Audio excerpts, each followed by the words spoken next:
Welcome to Side Alpha Leadership, a podcast where leaders can share their experiences and discuss what leadership means to them. I'm your host, David Polikoff.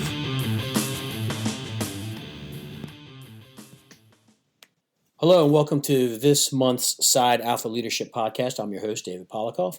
I'm pleased to have on the line with me today Anthony Avillo. Anthony works in the fire service up in New Jersey, and he's also the author of books Full Contact Leadership as well as Fireground Strategies. Produces a lot of information for Fire Engineering Magazine as well as FDIC. So without me rambling on, Anthony, welcome to the show and tell everybody a little bit about yourself. Okay. Thank you, brother. Really excited to be here. Definitely a little bit of a different forum than normally working with. I normally just work with fire service, but military and that sort of thing. This is really cool. I'm a retired deputy chief from North Hudson Regional Fire and Rescue in New Jersey. We are located just across the Hudson River from New York City. To give you an idea where we are, the Lincoln Tunnel's in our jurisdiction. So we cover 5 cities, most densely populated cities in America. We have about 80 to 90,000 people a square mile. Is never a fire without at least 2 exposure problems, and it's always rush hour. Currently, I'm the director of the Monmouth County Fire Academy in New Jersey, which is down near the Jersey Shore, down that area down there. And I'm an adjunct instructor, a professor for New Jersey City University as well. So, while I'm retired, I'm not retired. Yeah, no firefighter has ever really retired, especially when you're on the teaching circuit and you're constantly writing new programs. I know you were just down in Florida with a couple of my guys from Capitol Fire. So you're always teaching, you're always developing new information because the fire service in general is constantly evolving. So one thing that we always say is you got to stay on top of it. You got to train in order to keep your skills sharp, and it's good to learn new things. So today, I know you wanted to talk about with some of the stuff that's found inside of your book, Full Contact Leadership, and so I'm just going to let you go ahead and take the reins and go ahead and talk about it, and I'll ask questions as we go along. Okay, fair enough. I was very fortunate to have an unbelievable mentor by the name of Ed Flood. Ed Flood was my captain when I first got on the job in Weehawken, and then when we regionalized to North Hudson, Ed Flood eventually became the chief of department. But he was one rank ahead of me my entire career, and he allowed me to snatch the pebble from his hand. There is nobody that I know in the fire service, bar none, and I know a lot of people, that understood leadership and management and dealing with people like Ed Flood. He could at times be soft, hard, be your worst enemy or your best friend. But he jealously guarded the fire service and North Hudson Regional Fire and Rescue from any injury, internal or external. And he passed away last year, and I was very fortunate to be able to get him to put down on paper his sort of special kind of genius in regard to leadership and the fire service. We worked together. We also ran a promotional company together. And if you look at probably 90% of the career chiefs in New Jersey, they were our students in a company we called Study Group. And like I said, I was very fortunate to be able to snatch the pebble from his hand. And the first day I got on the job, I never forget it. It was back in 1984. And he said to me, "This job must be a little bit better each day because you were there. If you leave tomorrow morning after your 24-hour shift and the place isn't a little bit better, then you didn't do your job." I believed it then. I believe it now. I pass it on in every single class I do. And, he didn't want to write the leadership book. And I actually had to really kind of, drag him to do it. But I wrote about 22 chapters, somewhere around there. I gave it to him and I said, take a look at this. This is what I'm thinking about. And he called me back about a week later and he said, "I don't know how people read your shit. You can't write." And So he asked me, like, who are like the leadership gurus in the business now, and some of them were our students. And he said, wow. He said, I said, you know what? These guys were your students, and you taught them. And while they're moving forward and the mentorship was there for them, you need to put some stuff on paper because I said to him, I go, you might die someday. And, we need to hear this. So it felt like a job to him. He didn't want to do it. But then, he kind of started to get motivated, and he wrote it for about 18 months. And he put my stuff together with his stuff, and we went through about 17 times of reading the book from cover to cover before we actually submitted it to fire engineering. And I'm really, really proud of it. If anybody read it, it's a different type of leadership book. It is. There are no other leadership books like this out there. None. I think that you talked about getting these guys that you hold in such high regard. You need to put stuff down on paper, and I've had a few people in during my career that were just masters of their craft, and I would tell them, please put something down on paper. Put something down on paper. It doesn't have to be a book, but just write your thoughts, your notes, or whatever. And firemen are the biggest procrastinators. We do a lot of work when we're at work, and when we go home, we don't necessarily want to continue to do the work. And unfortunately, I never got a chance to get the information from these people, and then they pass away, and it's a loss. That's just something that you knew it was great stuff that people could benefit from, and they pass away, and it's gone with them. And you try to mimic or recreate some of the stuff that they have, but there's so much things when you run into these people that are constantly thinking about stuff. There's so much stuff in their mind that they haven't put out, verbally, let alone on paper. That stuff is lost. So I'm really glad that you were able to really wear them down to put this stuff down, because the old guard, whether these new people want to look at the older firefighters, and I'm falling into that category as well, as old and past their prime, there's so much stuff that we have that we can still teach the newer generation. Even if they're learning different tactics, we can still tell them about the old tactics, and they just kind of craft them.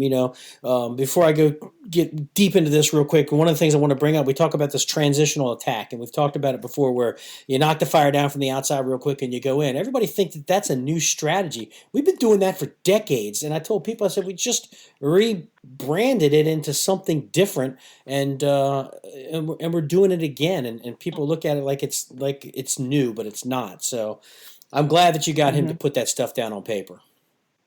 Yeah, I'm a big believer in I think the transition attack certainly has its place in the fire service. I think there's enough information there that we need to look a little further into that.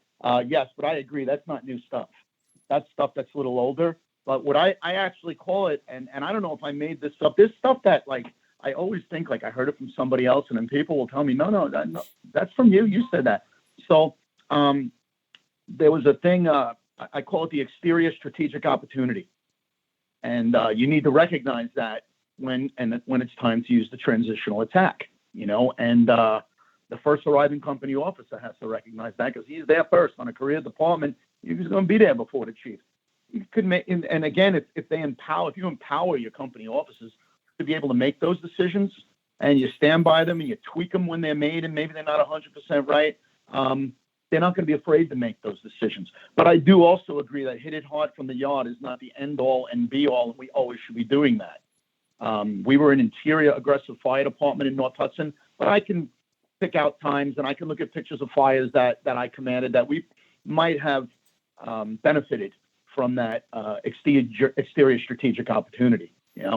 Yeah, it's funny. I literally had this conversation with my guys on my last shift I worked, and we showed a picture of a garage fire, and I asked the guys, like, how would you attack this fire? And they go, well, here in our county we would have to do this, and I'm like, well, stop. Don't put your thoughts because you think that that's the way we want you to do it. You need to be able to make that decision, and we have built in our policies. You can make decisions.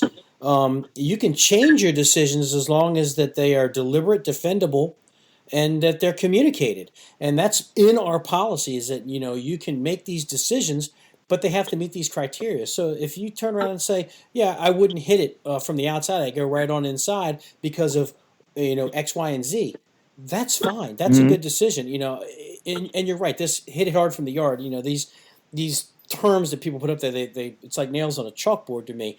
When you arrive on the scene as the engine Yeah. officer, I am expecting you to make sound decisions to make sure that the operation is a success and that everybody goes home okay. So if that means that you hit it from the window real quick and then go inside, that's your choice. If you decide to go through the front door and then hit it that way, that's your choice. But again, we want to make sure that people are capable and comfortable making decisions, and it's one of the things we constantly talk about is like nobody wants to make decisions because they're afraid they're going to get in trouble. Nobody's getting in trouble for making decisions. As chief Well, officers, we want you to do a good size up and then base your decisions on your size up. they're just tools in the toolbox, man. And if the leaders of your department do not empower you to make decisions or don't trust you to make decisions, that's a failure of leadership. Subordinate competence is the responsibility of the superior. And when you don't trust your people to make decisions, that's because you're incompetent as a leader, because you haven't trained them or you don't trust them. And your job is to trust and ensure their competence is where it's supposed to be. So I don't buy any of that. I think that failures at the lower level because they're afraid to do something are failures at the upper level. 100% agree. Frank and I talked about this last month. And everybody I talk to when we talk about decision making, if your firefighters and your lieutenants and captains are afraid to make decisions, you failed as a leader, as the boss, to, like you said, empower your people to look at the situation that's going on, formulate decisions in your head, and then act upon them. If your guys are paralyzed to do that because they're going to think that you're going to yell at them as the boss, then as the boss, you have failed, and your fire service is never going to move forward, or any business for that matter is never going to move forward. You listen to many of these podcasts that are out there, these military guys that are actually, in Afghanistan and Iraq, and they're under firefights when if the platoon commander goes down, somebody can easily pick up the mantle and continue to lead forward, knowing what the overall job is and how to achieve success. So, I agree with you 100%, Anthony. The guys have to be confident and comfortable making decisions, and that starts from the top down of empowering your people. Exactly. So, in your book, Full Contact Leadership, you talked about the Prime Directive. So, I really want to dig into that, and there's so much good stuff in there, and I want you to just break it down and just go with it, and I'll ask questions as we move forward. Okay, so yeah, that's a good idea because sometimes I'll just scatter all over the place here. You and me both. So listen, the fire department is there's a thing called the Prime Directive, and what it is it's the mantra of the officer. It's the mantra of every rank, and the mantra is allow nothing to interfere with your ability to maintain the ready and in service status of your command. We exist for one reason. We exist for the community. We exist to get out that door. We exist to get out that door in service and ready. The public demands excellence. Now, we're not always excellent because excellence is a moving target. We should always be moving toward excellence, but there are times when we're not going to be excellent. But, I always look at it and some of the problems that, as I look back on and some of the, things that we could have done a little bit better, a lot of it had to do with the Prime Directive and things that, listen, the hardest work you do is before you arrive. The 95 to 97% of the time you spend in a firehouse is spent upholding the Prime Directive, is spent ensuring that the Prime Directive is maintained at all times. Because once you go out that door, if you are not in service and ready, it's over now. Now you can't become in service and ready just because you went out that door. That is a 24/7 when you're not on a fireground preparation sort of philosophy that needs to be done all the time. I give you a quick example. You're a company officer and you guys come in at 7:30 in the morning. At 7:45 you get an alarm. And you get over to the rig, you go to put your gear on, you get in the rig, and you look and you see your firefighters coming out of the kitchen, getting the gear off the racks because they're not ready, because they didn't put their gear out. You know whose fault that is? First of all, that's a departmental culture issue. Second of all, it can be laid at the door of chief of department where all fault lies. And third of all, it's a company officer problem. Expectations need to be set, because what happened here? Now you have a delay in response, which affects the Prime Directive, which affects the customers that we have out there. And as I said, we only have one job, and that's to get out that door in as excellent and as quickly a fashion as possible.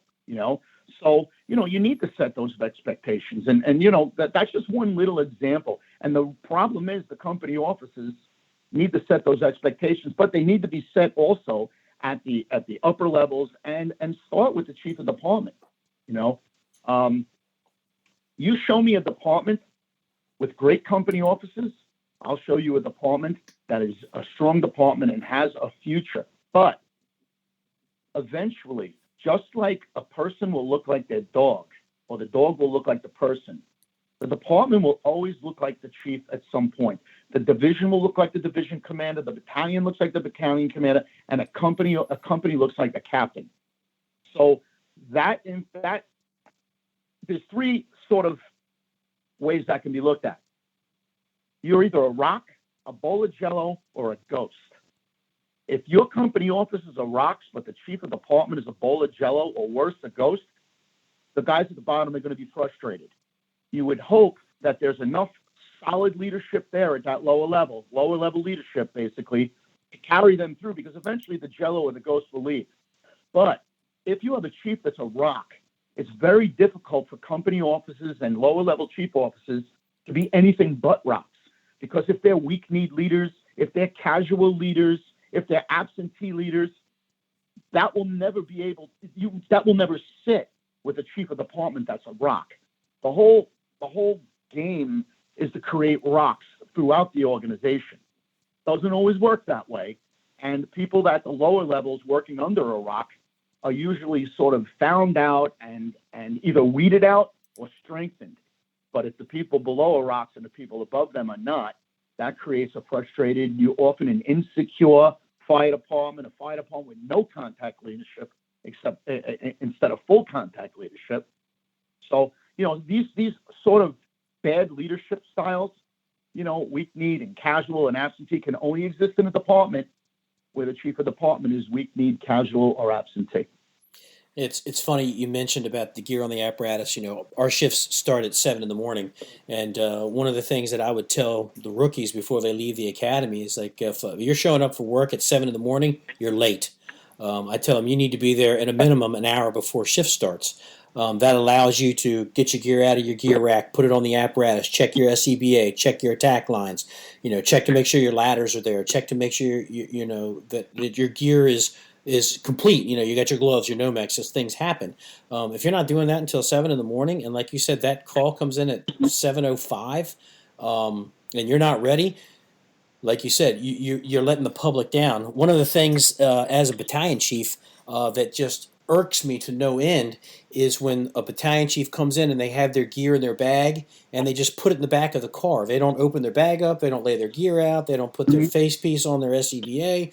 It's just there. And I come in the morning and their bag is there. It's zipped up. And it's like, it's real convenient for me to take your gear off. But if you roll up on the scene and you have to move in to be a division commander, well, we have to wait another 3 or 4 minutes for you to get dressed because your gear's not ready to go. And to me, one of the things that I've always learned is that you're ready to go. And that means that when I get into work in the morning, I put my portable in the correct channel, make sure the battery's ready to go, my flashlights are charged, SCBA is good, face piece is good, all my gear is together, it's laid out, so all I have to do is go to the back of the car, take my shoes off, put my boots on, and I'm ready to go. So, yeah, just that one example. There's many other examples out there. When the guys aren't checking the water level on the apparatus, they're not checking their attack lines, there's a failure that has cascaded from the top all the way down. One of the things that I've heard and that I continually say is, Your leadership is only as strong as the things you allow your companies to get away with. So if you allow them Hmm. to not train, to not put their gear on there, to not check the apparatus, to show up to work at 7 in the morning, well, that's a failure on your part. And somewhere along the line, the bosses didn't instill how important it is for us to be ready. You talked about being a ghost. One of the problems that I hear from a lot of people through all different jurisdictions is that their bosses aren't coming down to the stations to visit, to say, "Hey guys, I'm your chief. Here's who I am." Believe it or not, people want FaceTime with their bosses, and we don't see them. That's a vacuum or a void of leadership. And you know how firemen are. We'll start to instill our own rumors, and we'll try to fill that vacuum with something else. And sometimes it's not the right thing. Exactly. Mike Wiesling, you talk about the gear, and these things, it's like freelancing. These are all permitted activities that your culture allows. Mike Wiesling, who's the chief of department in Oswego, Illinois, said, "What you permit, you promote." And what a great statement. What you permit, 5 words, man, 5 words, but it is all about maintaining the Prime Directive. The Prime Directive is nothing more. If you can get, here's the thing, if you can get your people to understand this, and the other end of it is company offices need to ensure it's a two-way street. They need to ensure that their people understand the Prime Directive, because what happens is there are times when they're checking the rigs or whatever, they're going to come across something, or there may be something going on between shifts, whatever it happens to be. They have to understand that anything that there is a possibility of interference with the Prime Directive has to be brought to the officer immediately. If you fix it, great. Got to bring it to the officer immediately. The officer should evaluate that. Maybe that has to be brought to his superior.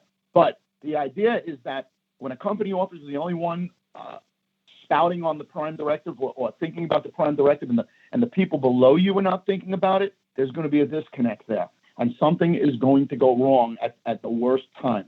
And if you look at a fireground that's gone wrong, most of the time it can be traced back to something that happened in the soft environment. When the soft environment is, when you're not on the emergency ground. The training is a semi-soft environment and a semi-hard environment. That's training. But when you're on that emergency ground, when that curtain goes up, you got to be ready to go. And most of the time, if you're not, it's because of something that happened when you were not on the fire ground. So, give some advice to the listeners of how we can, if they want to stay on the path of this Prime Directive, but they're just not feeling it from their above. How do they lead from the bottom? How do they lead up? Well, first of all, you need to take care of your own business at whatever rank you happen to be in. You also need to aspire to the next rank. There's a saying that says you can't be better than your boss. If your boss is a sack of shit, you're going to be very, very disappointed, confused at times. Sometimes you can't do anything about that.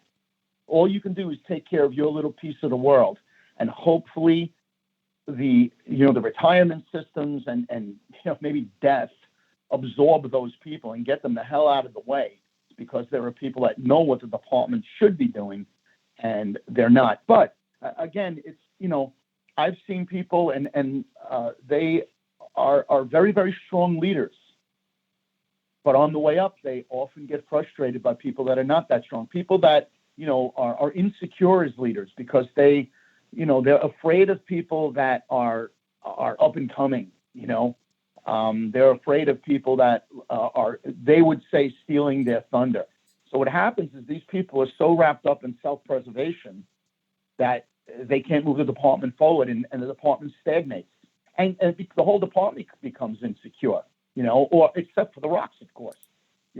All I've ever done, and I've worked for chiefs like that, all I've ever done is taking care of the people that I am responsible for, But here's the other thing. As a full contact leader, this is what it is. Full contact leadership is career long. ever-challenging, never-ending, self-initiated, self-sustained personal research, development, and improvement program. That's what it is. However, that's the only time it's about you as a leader, when you are making yourself better so that you can lead others better. Because your ego, subjugation of your ego, is the most important part of leadership. Leadership's never about you. It's always about them.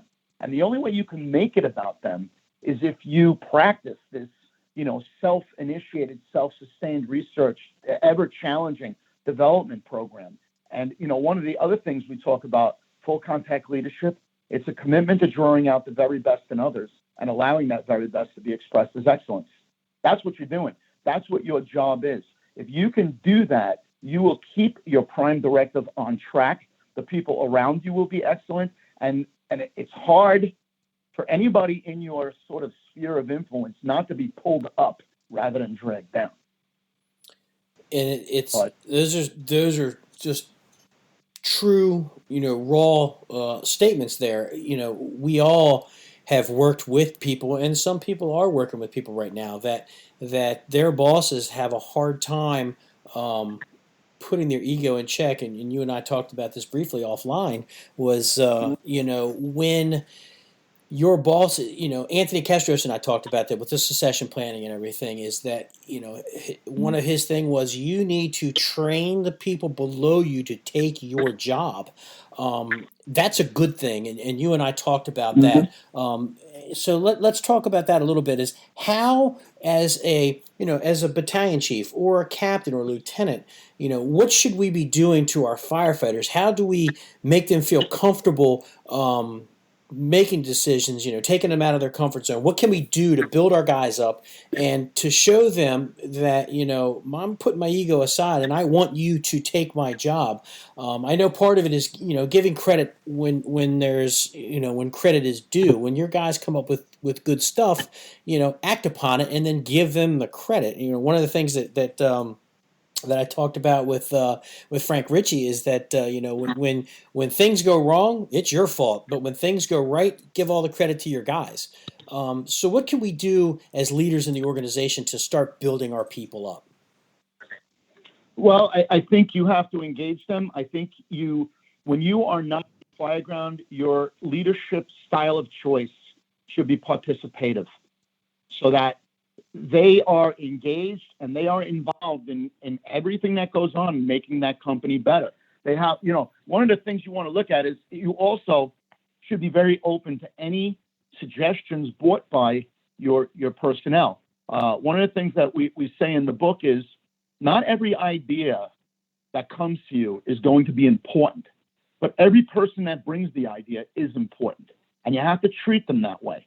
And again, sometimes you can, even with some tweaks, you can sort of make them feel like the idea was actually there. So there's a couple of things you can do. First of all, you need to be a full contact leader in the firehouse, because leadership comes out of the firehouse. Leadership does not show up magically on the fireground. There is no such thing. Leadership comes out of the firehouse, just like everything else that's used to take care of business. This includes accountability, discipline, sense of team, safety sense, communication, and the art of officering. This comes out of the firehouse. If you can't do it in the firehouse, if you can't empower your people in the firehouse, if you can't lead them there and lead by example so that they can see a good example, then you're never going to be able to do it on the fireground. Here's another thing. If you can't give an order in the firehouse, you ain't giving an order on the fireground. And the other end of it is you need to delegate. Too many officers don't know how to delegate. And people don't delegate because they don't trust their subordinates. They think that no one could do it as good as them. But if you get, and this is a floodism, if you give yourself the gift of imperfection, meaning that nobody ever is going to do it as good as you, but given the right time, the right support, the right resources, they'll probably surprise you with what they can do. And then with a little tweaking, they're going to get even better. But here's one of the things that sort of stops that dead: the word no.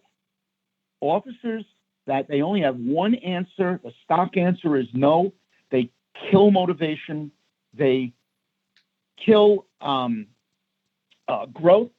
And, listen, Ed Flood, he had a ladder company called Ladder 222 in Weehawken. Everyone on that ladder company became a deputy chief. He was of the mindset that, leaders that create, that leaders that, I'm trying to think of the quote now. Leaders that develop others add, leaders that develop leaders multiply. That wasn't his quote, but that was sort of his philosophy. But, the idea is you need to delegate. You need to let your people know that they can come to you with ideas. You need to give them ownership of those ideas and of your ideas as well, And the other end of it is the word no is bad. You don't want to ever be an obstacle to the growth of your people, because you know what happens when you use the word no all the time? You're an obstacle. People are going to go around you. People are going to go behind your back. People are going to, you're going to lose your power and you're going to lose your respect. So it's important that, you develop your people in the firehouse, because that's where leadership comes from. Leadership comes out of the firehouse. And, listen, if you're in the military, leadership does not come from the battleground. Leadership comes from everything that you do before the battleground. And all the other places that, leadership is important when the curtain goes up. Well, the leadership is actually nurtured. It grows, it develops, and it sort of engulfs all the people around it in the softer environments when it's being sort of cultivated.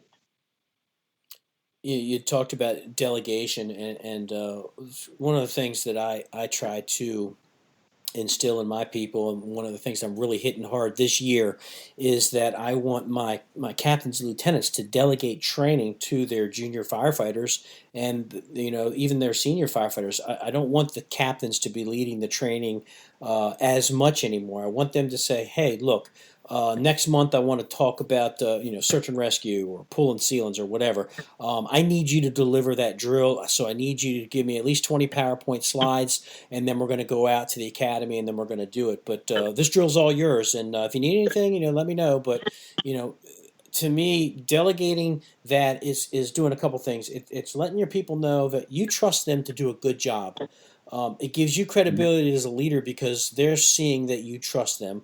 It also allows your people to get comfortable not only developing programs, but to stand up in front of a group and deliver that program. And what I found is that when you ask somebody to do something, they're going to work so hard on that to make it the best thing that they've ever done, because they know they're going to have to deliver it in front of their shift.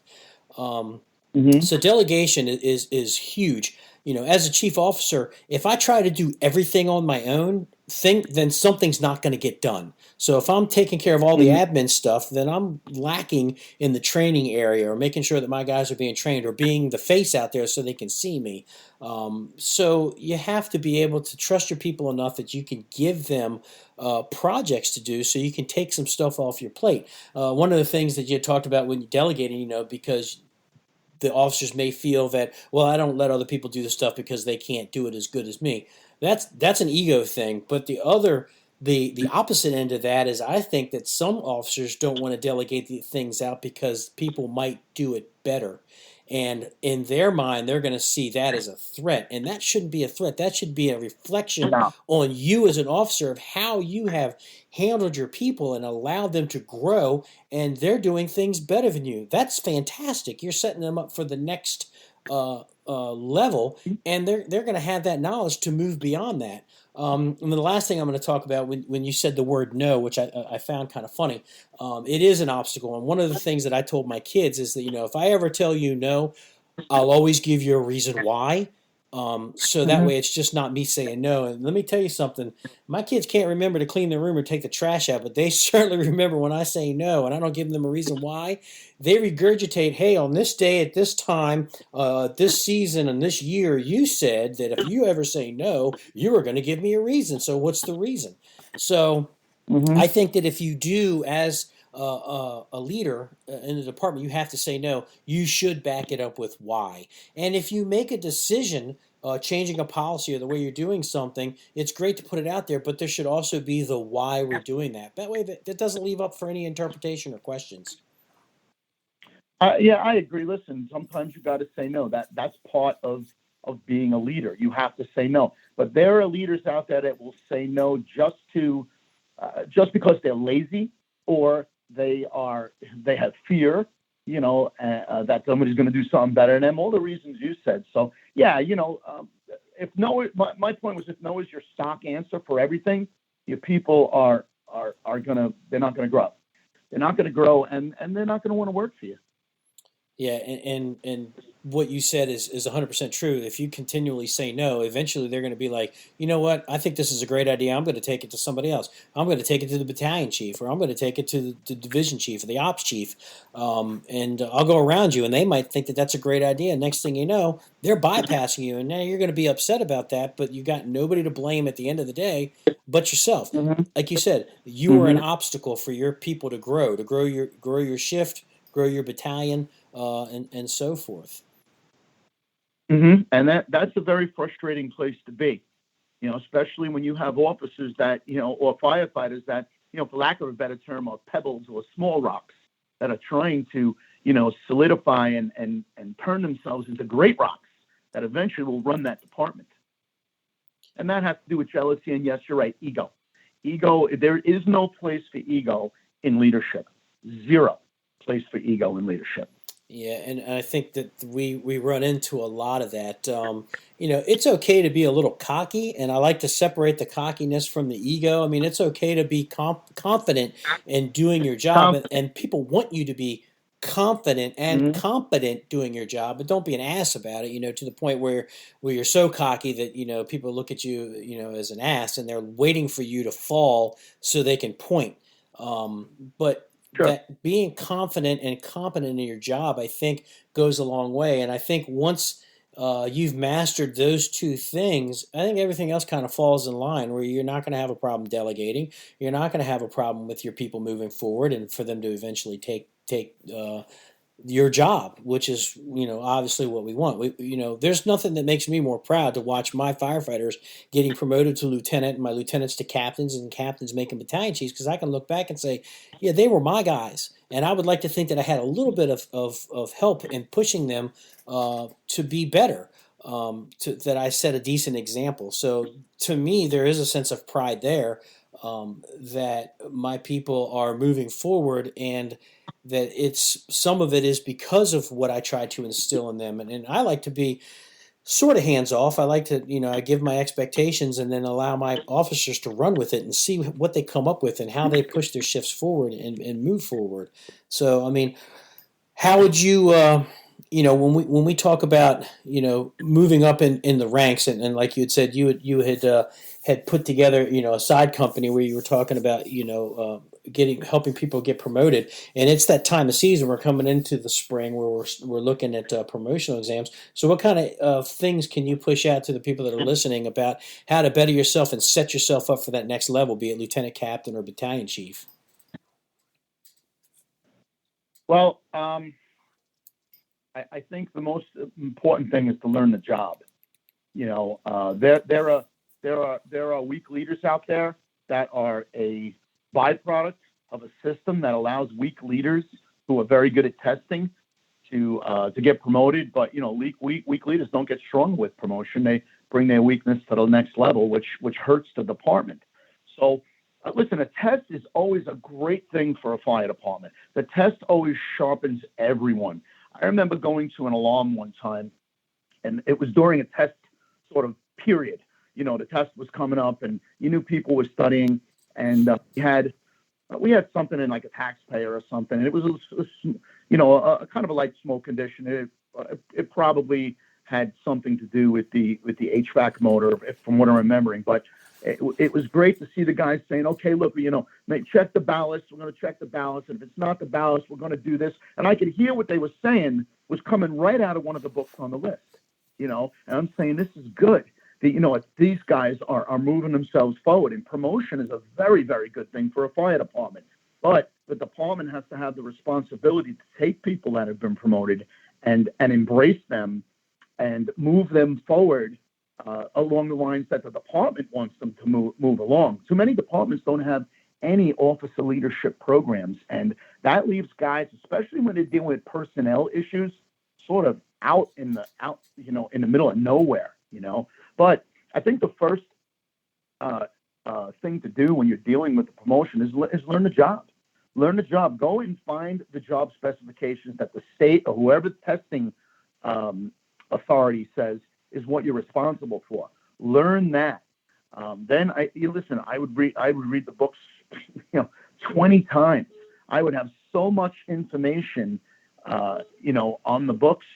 So you have to also balance the hands-on with the knowledge. But this is a job of knowledge, and officers that don't have the knowledge don't necessarily do that great on the Fireground, and officers that don't have the skills don't necessarily do that great on the Fireground. You need to be an all-around, well sort of well cultured and cultivated fire officer. And again, that has to do with the department. The department has a responsibility to cultivate fire officers through leadership programs. Listen, here's the deal. A department with solid standard operating procedures, rules and regulations, policies, all of those things, they're the things on which a great officer will hang his hooks and be able to move forward. When a department doesn't give you those things or support those things, the department it becomes disoriented, it becomes inconsistent, and your officers it's just a pot shot of of what they feel like doing today. The department has to always arbitrate the next right thing to do, and that's what they do with policies, rules and regulations, standard operating procedures, and those things also give the fire officers their muscle in their teeth if they need to use it. Don't always have to use it when people are disciplined, but you can't be afraid to use it. So there's a lot of give and take, and there's a lot of growth that needs to occur, because most of the time when people get promoted, and I always look at a captain as, first of all, it's the greatest job I had, a ladder captain, but captain is that sort of job, and for us it's the first level of promotion. We don't have lieutenants. So captain is where you actually learn the job, and captain is where you learn how to become a chief, because we had the acting officer position, and the acting officer position allowed people to sort of step up that level and sort of see what it was like to be at that sort of upper level, and sort of like a departmental, sort of mentorship program. But I think that that departments that fail to provide guidance and leadership from the top down will wind up with a lousy corps of officers. Yeah, one of the things you'd mentioned, we always talk about the test, and in my department, you test for master firefighter, which is like a technician or a driver. It's a multiple choice test. It's usually 100 and some questions. There's thousands of references, pages, and things that they have to sort through, their study materials. So I know that that's very stressful. Lieutenant, same thing. They've got the multiple choice test. It's a little over 100 questions. And then they move on to an assessment center. And a lot of people, get scared about an assessment center. And that's kind of like where I like to, I do like little Zoom things for people in the county. It's like, hey, if you're getting ready to take the assessment center, I'm going to do a Zoom class. We're going to talk about assessment centers. And one of the things that I try to tell them is that, you can't cheat an assessment center. It's all about your behaviors. It's all about how you are presenting yourself. And so we talk a lot about that. And as we move on to captain, it's only an assessment center. There's no multiple choice test. The problem we run into is that you have people that want to promote fast, so they don't spend a lot of time in their respective positions. You can be a lieutenant for 2 years, and then when that 2 years is up, you can promote for captain. You can be a captain for 2 years, and then promote up to battalion chief. The problem that you run into is if you're in a busy department and you're constantly running calls and making decisions, things, that's great for your 2 years. But if you're in a department that's in a rural area where you're only running, 150 calls a year, in that 2 years you've got, and if you're on a 24/48 shift, in 2 years you may have only run 50 calls. I find it hard to believe that you're ready to move up to the next level, book wise. Test taking wise, maybe, but experience wise, it's difficult. But you can't hold guys back from wanting to move on to the next level. So you have guys out there that are great at taking tests, horrible at leading people. And I think in the fire service, we failed our people because we don't offer leadership classes. We rely on those guys and gals to go out and get it on their own. And it's great that they're taking the initiative to go find stuff, but you and I both know the class is only as good as the instructor. But if you've got Mm-hmm. that strong, SOPs or SOGs that dictate how we're going to do our job and the basis of how we do our job, and then we craft leadership classes based off of our SOPs, then we're going to be strengthening our officers. And I think we failed in the fire service to recognize that. We concentrated so much on the tactical firefighting stuff that we kind of lost track of the administrative stuff, which is what we do most of the time. And that's where your Yep. decision making stuff comes from. So, how would you, if you had to construct, and maybe you did when you were in your department, how did you construct leadership classes, and what were the things that you focused on in order to just build your people up for the next level? Well, we didn't have leadership classes per se. We would do. They would give them a couple of weeks of officer training, which dealt with dealing with the paperwork, and didn't really have leadership classes per se. What I would do when I got a new officer is I would assign him to one of my more trusted officers as like a mentor, so if you're a new captain, I'm going to assign you to another captain, and that captain is going to be there to answer questions, to bring you along, to sort of guide you along. And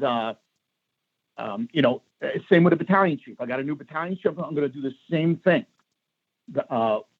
with that. What our department did, which was a pretty good thing, is they would also, when staffing permitted, if a guy was going to be promoted and they knew he was going to be promoted, they might take him out of this position and put him in as a sort of training position where he would ride and shadow one of the more senior guys in that position. Now, in a company, we didn't really do that, but at the chief officer level, we did.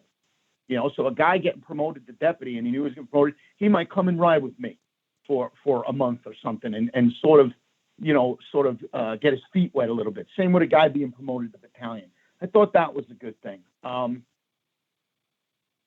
think that's one of the places where we fail our firefighters and our officers as chief officers is that sort of human relations leadership portion where people don't know how to deal with these type of situations. Certainly with the company that I had, we had some tools that we utilized. And again, we utilize them in North Hudson as well. But I think the part of the leadership class that I do now covers dealing with human versus human conflict. And it's probably everyone. I did it in Florida. I just did it in New Jersey. I'm doing it again in New Jersey in a couple of weeks. And I get really, really good feedback on it because nobody really knows what they're supposed to do when they're dealing with, differences between people either in their company or in, company to company conflict. And people, they don't really know. And the problem with an officer is, when you're oftentimes an officer will turn his head because he has no tools to deal with these things. So, we're talking about things like conflict. We're talking about things like confrontation and challenge. The officer's job is to find resolution there. And usually what happens is in the beginning when he's new, he doesn't know how to do that. But he can't be afraid to try and do it. And maybe tap into a colleague that he trusts or maybe his superior, but he can't be afraid to do it because what happens is if he doesn't find resolution, he's never going to build any confidence. And he's always going to be behind the eight ball of conflict and challenge and confrontation. So, the more he addresses it and the more he takes these things on, the more confidence he's going to get. But he also has to understand that, dealing with these things, avoidance is not an option that he has. And he has to subjugate his ego all the time when dealing with these things for the better good, which is the good of the formal organization, which is the good of the department, which trumps all things. We talk to people and we say, all those things you got on your collar, the pins, the bugles, the bars, the eagles, whatever they are, what do they stand for? And people say, well, it's responsibility, it's authority, it's this, it's that. I said, no. It stands for conflict, challenge, and confrontation. Because if you cannot deal with those things, if you cannot handle, address, and find resolution there, then we don't need you to work as a company officer. We don't need you, because those things on your collar say that when the situation escalates, I'm the person that you want in that position. Whether that situation is a fire situation or an in-house situation, that officer is wearing those bars because the department has given them the power to handle those situations, or at least begin to handle those situations, to find solutions. And that's really what the officer's job is to find solution and to challenge conflict and confrontation when no one else can, or when the people below you are looking up to you, when they're looking up to you to find that. And that's an important part. And that's actually the hardest part of being an officer, by the way. That is the hardest part, is to deal with, uncomfortable situations in the firehouse. Because if you can't deal with them there, you ain't going to deal with them on a fireground either. And no truer words have ever been spoken. I tell people, one of the hardest things we do in the fire service is discipline, to discipline somebody. If inaction is probably the worst thing that you can do, because then that's going to fester. And it also shows the people below you that, hey, this guy's not handling this, or he doesn't know how to, or he's afraid to. So you're right. Being an officer, sometimes you have to put your neck out there to say, hey, look, this is how we're going to put a stop to this right now. Or this is how we're going to resolve this right now. I always like things being resolved at the lowest level. If you take inaction, it's going to go above your head. And when the genie's out of the bottle, it's very hard to put it back in, especially if it makes it to a political figure who's going to end up, they're going to blow it all out of proportion because they're afraid they're going to look bad. So yeah, 100%. We fail at teaching or at least giving some insight on how to do conflict resolution. We can teach our guys how to put fires out all day long, but it's the fires, like you said, in the firehouse, the personnel issues. You're working on a shift of 10 people, that's 10 different personalities. And as the central figure, the person that's in charge, you need to be able to deal with that. One of the things you talked about was the acting officers, which I think is a fantastic program. We've been doing that in our county for a long time, where you may have a firefighter that's on the lieutenant's list, and they have an idea of when they're getting promoted, where they are in line. The captain will ride in the back and allow that firefighter to ride up front to make decisions and talk on the radio and things like that. But having that safety net of that captain behind them to help them if they stumble a little bit, that plays out well. We also, in the last couple of years, we put together a mentoring program where we'll have lieutenants that are on the bubble to get promoted. We'll send them to a station with a designated captain mentor, and they'll work underneath that captain for a month as an extra person, riding up front on the fire engine, learning the job and learning how to do the admin stuff in the station. So we're slowly fixing the void, or the hole that we had, and with the mentors and the acting officer stuff. So I think that's good stuff, and that's only going to build our guys up to be strong, to be able to, when they come across a situation, maybe it's something that's familiar to them, like, I've seen this before, this is kind of how I handle it, or this is the road to handle, or here's who I can call and talk to help me handle that. It's good to have, your circle of confidants that you can call and say, hey, I'm running into this problem. What do I do? I've been on the phone with many of my friends that are moving up through captain and into the battalion chief rank, that would call me and say, hey, I'm having trouble doing this. How do I do that? And I'd walk them through it. And it makes me feel good that I was able to be entrusted by them to give them a straight answer, and it also makes me feel good that they trust me, that I'm going to give them the right information, and that I'm a person that they can turn to. So I think that once you start to get to that point in your career, I think that you are doing the right things, and that you should keep on that track. Yeah, definitely. Now, we had also talked about things that happen in the firehouse, and one of the things that we try to impress upon our officers is to catch things when they're small. And I don't mean catching it like, ooh, I gotcha. I mean that you want to be uber aware, okay? And we liken it to the stages of fire. If you got to catch something, if you involve yourself when it's at a flashover condition or a fully developed condition, the more organizational tools are needed, the more injury to the organization, and the more damage is done, and more feelings are hurt, and discipline. So what officers need to be are forecasters of problems and storm clouds brewing. Because if you handle something in the incipient phase, or actually even better, if you handle it pre-ignition because you saw something, because you know your people, you're always going to be able to fix that, and the damage will be less. But if you're an officer and you are routinely turning your head, or if your people don't trust you and they are not bringing the issues that you need, the issues that you should be dealing with that affect the Prime Directive, then you're always going to be running into stuff when, it's become major drama.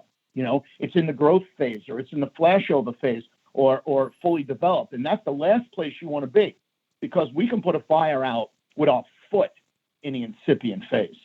But you need master streams when it goes fully developed sometimes, So I think if you look at it that way as an officer, and this is some of the things we do in the class, and you look at it that way as an officer, your kind of goals in conflict resolution and personnel management sort of become a little more clear.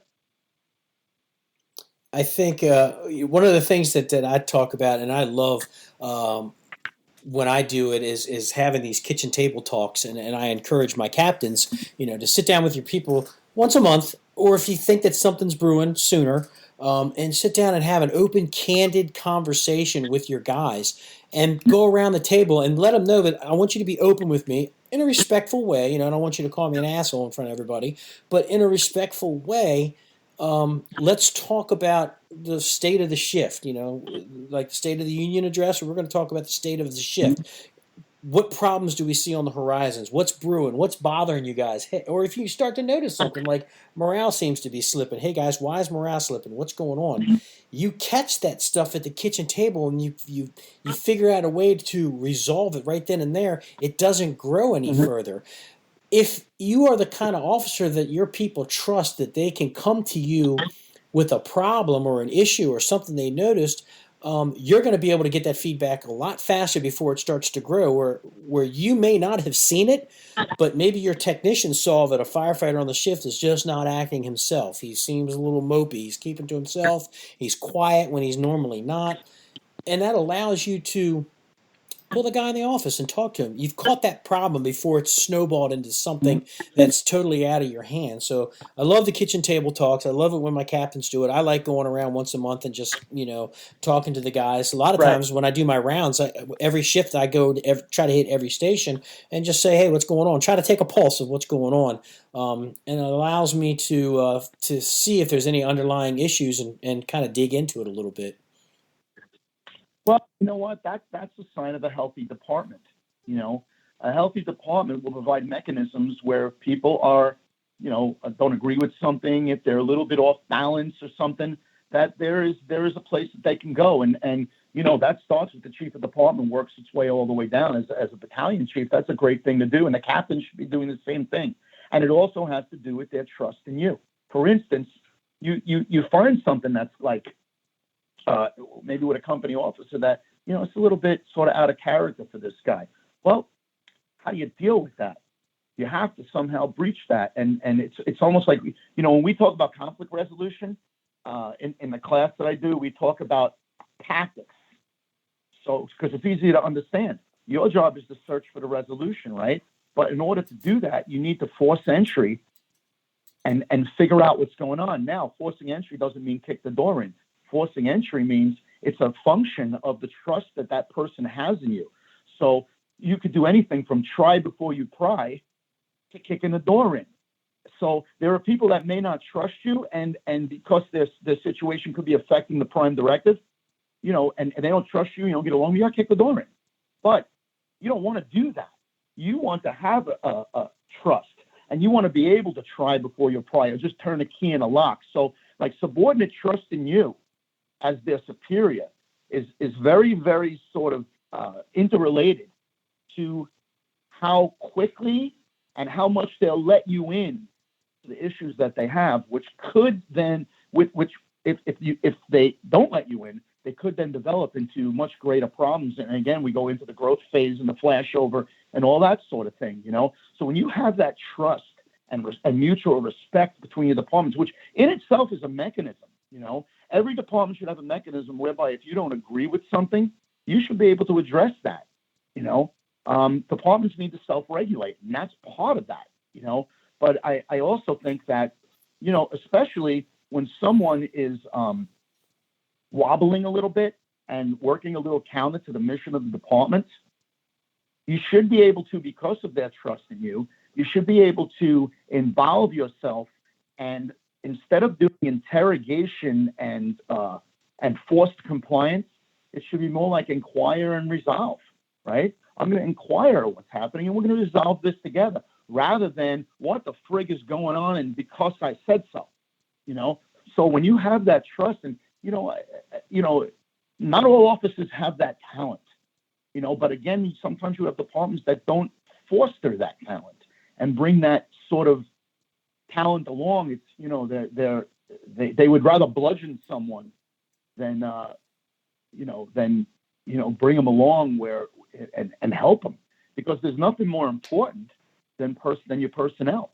We spend more money and more time on our personnel, or we should, than any of the equipment that we have. Yeah, I talk about to my guys. We're broken up in different divisions in the department, and operations is, that's where the rubber meets the road. And I've always said that the operation is the most important part of an organization. And if your operation isn't working correctly, well, that's where everybody's going to notice. If logistics isn't working correctly, then you're going to have some people that are kind of grouchy, in the station. Maybe they don't have enough toilet paper, but if a fire engine doesn't show up in front of someone's house when they call 911, or skilled firefighters aren't getting off that fire engine, well, then everybody's going to know that, and we're going to run into some major issues. So, we're coming up to the witching hour, as Frank Ritchie likes to say all the time. We've been going at this for a little over an hour. It's fantastic stuff. I truly appreciate you being on the show. If people want to get a hold of your books, you can find them. I know they're on Amazon, and they're also at Pinwell Publishing through Fire Engineering, Full Contact Leadership, and Fireground Strategies. Plus, you have a bunch of DVDs that are out there that deal with Fire 1 and Fire 2, stuff like that. You do a lot of teaching, not only at FDIC, but you do some stuff. So do you have a website or a Facebook page that people can visit if they need to, if they want to get a hold of you? I have a Facebook page called Full Contact Fire Training, and I have my just regular Anthony Avillo page, on Facebook. I do not have a website. So if people want to get a hold of me, I'm on Facebook. People can instant message me on Facebook, I'll always answer it. People can email me. My email is deputy1 with the number 1 at optonline.net, OPT online, all one word, .net. You can email me, good, bad, indifferent. If you liked it, great. If you didn't like it, that's fine. We're always looking to get better, right? Absolutely. And, for those out there that are listening, if they haven't been to FDIC, when we finally get back into being able to travel and go back out to this, I would highly recommend you coming out to FDIC. Come listen to Anthony's stuff. And if you don't know who he is, he'll be the guy that's wearing shorts in 40-degree weather. So I think every time I've seen you, you're always in shorts. So, definitely good stuff. I recommend picking up the book. Pay attention to the leadership things that are in this book, and I think that people can really get a stronger knowledge base when it comes to being a leader. It's not just putting people into burning buildings, but there's so much more to it. So Again, Anthony, I thank you for being on the show, and look forward to Thank seeing you, you brother. again as soon as we get back out, get away from this pandemic stuff, and be able to start traveling. Hopefully, our circles will cross soon. If not, I'm sure Frank will have you on the Politics and Tactics radio show again. All right, brother. Listen, man, be safe. Thank you so much, and really appreciate what you're doing out there. Thank you, and take care. All right, bye. Bye.